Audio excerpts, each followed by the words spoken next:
আনাপানাসতি বা শ্বাসপ্রশ্বাসের স্মৃতিচারণ কেবল একটি ধ্যানের পদ্ধতি নয়, এটি বুদ্ধের নির্দেশিত দুঃখমুক্তির এক অনন্য বিজ্ঞান। ধ্যানেলেই তাত্ত্বিক পটভূমি ও প্রস্তুতির অধ্যায়ে আমরা শিখব কিভাবে প্রজ্ঞার সাহায্যে নিজেকে আধ্যাত্মিক যাত্রার জন্য প্রস্তুত করতে হয়। মনে রাখবেন, তাত্ত্বিক জ্ঞান ছাড়া সাধনা করা অনেকটা দিক নির্দেশনা ছাড়া পথ চলার মতো, যা আপনাকে বিভ্রান্ত করতে পারে। সমাধি বা একাগ্রতা বলতে আমরা সাধারণত একমুখী মনকে বুঝি, কিন্তু বুদ্ধদাসের মতে এর গভীর অর্থ হল একটি কুশল বা কল্যাণকর চিত্তকে স্থিরভাবে কোনো বিষয় নিবদ্ধ রাখা।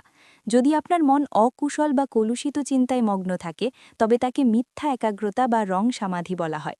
তাই ধ্যানের বিষয়বস্তু এমন হতে হবে যা চিত্ত এবং চেতসিককে একটি সুস্থির ও পবিত্র অবস্থানে ধরে রাখতে পারে।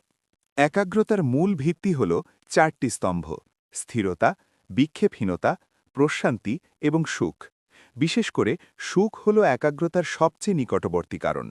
মনের ভেতরে আনন্দ বা সন্তুষ্টির অনুভূতি না থাকলে চিত্ত কখনোই কোনো বিষয়ে দীর্ঘক্ষণ একাগ্র হতে পারে না। তাই জোর করে মনকে শান্ত না করে ধ্যানের প্রক্রিয়ায় আনন্দ খুঁজে পাওয়া জরুরি। সঠিক উপায়ে সমাধি চর্চা করলে 5টি বিশেষ সুফল পাওয়া যায়। প্রথমত, দিঠি ধাম্মিক সুখ বা বর্তমান জীবনেই গভীর প্রশান্তি অনুভব করা।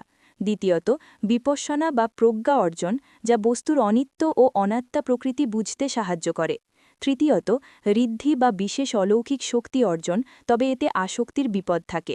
চতুর্থত, উচ্চতর ব্রহ্মলোক প্রাপ্তি। এবং পঞ্চমত, নিরোধ সমাপত্তি বা দুঃখের চূড়ান্ত অবসান। ধ্যানের মূল স্তরে পৌঁছনোর আগে একজন সাধককে 7টি ধাপ অনুসরণ করতে হয়। শুরুতেই শীল বা নৈতিকতা বিশুদ্ধ করতে হয়, যাতে মনের ভেতরে কোনো অপরাধবোধ না থাকে। এরপর পালিবোধ বা জাগতিক বাধাগুলো দূর করা, একজন উপযুক্ত কল্যাণ মিত্র বা শিক্ষকের সান্নিধ্য লাভ এবং ধ্যানের বিষয়বস্তু সম্পর্কে স্পষ্ট শিক্ষা গ্রহণ করা জরুরি।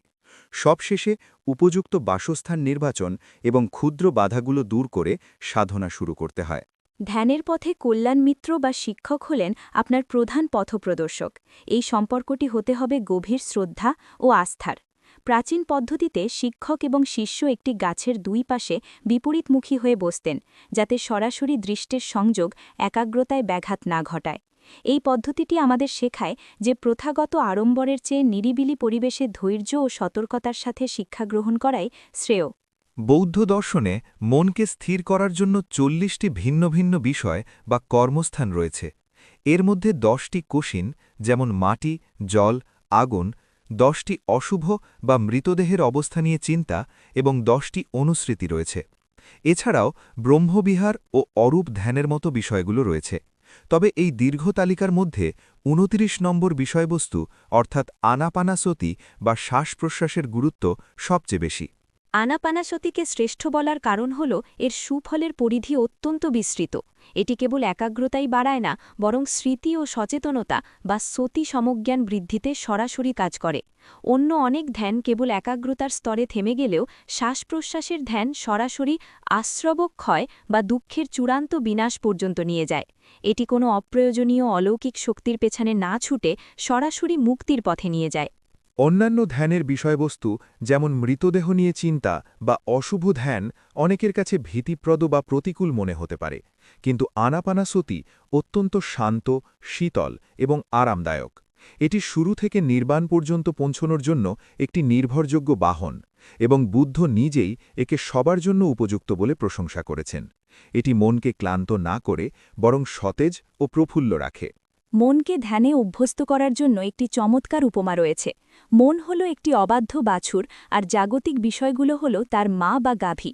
বাছুরকে যেমন তার মা থেকে আলাদা করে একটি খুঁটির সাথে বেঁধে রাখলে সে প্রথমে ছটফট করে, কিন্তু অবশেষে শান্ত হয়ে শুয়ে পড়ে, মনকেও তেমনি জগৎ থেকে আলাদা করে ধ্যানের খুঁটিতে বাঁধতে হয়।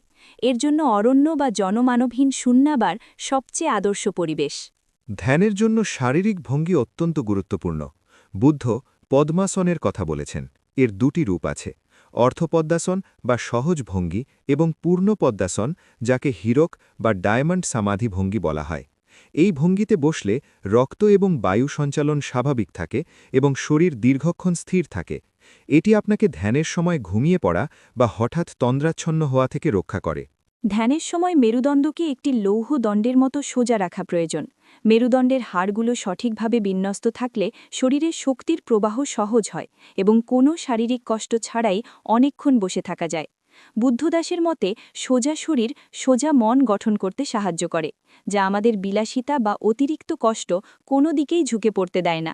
ধ্যানের মূল কাজ হল পরিমুখং, অর্থাৎ সমস্ত চেতনাকে শ্বাস-প্রশ্বাসের ওপর দৃঢ়ভাবে নিবদ্ধ করা। এক্ষেত্রে চোখ সামান্য খোলা বা বন্ধ উভয়ই রাখা যেতে পারে। নাসিকাগ্রে দৃষ্টি নিবদ্ধ করে চোখ সামান্য খোলা রাখলে ঝিমুনি আসে না এবং সাধকের মনোবল ও আত্মনিয়ন্ত্রণ বৃদ্ধি পায়। এটি একাগ্রতার প্রাথমিক ভিত্তি তৈরি করে। পালি ভাষায় আনা মানে প্রশ্বাস বা বায়ু বাইরে ত্যাগ করা এবং আপানা মানে নিঃশ্বাস বা বায়ু ভেতরে গ্রহণ করা। যিনি সজানে বা সচেতনভাবে সর্বদাই এই দুটি বায়ুপ্রবাহ পর্যবেক্ষণ করেন তাকে বলা হয় সোতকারী। সর্বদা শ্বাস এবং প্রশ্বাস সম্পর্কে সচেতন থাকাই আনাপানাসতির ১৬টি ধাপে অগ্রগতির মূল ভিত্তি। আনাপানাসতির চূড়ান্ত লক্ষ্য হল পর্যায়ক্রমে 4টি স্মৃতিপ্রস্থান এবং 7টি বোৎসৎসং বা সম্বদ্ধি অঙ্গ পূরণ করা। এর মাধ্যমেই একজন সাধক পূর্ণ জ্ঞান বা বিদ্যা এবং পরম মুক্তি বা বিমুক্তি লাভ করেন। যিনি এই পথে চলে দুঃখের চিরস্থায়ী অবসান চান, আনাপানাসতি তার জন্য বুদ্ধের শ্রেষ্ঠ উপহার। নির্বাণের পথে আপনার যাত্রা সফল হোক। ধন্যবাদ।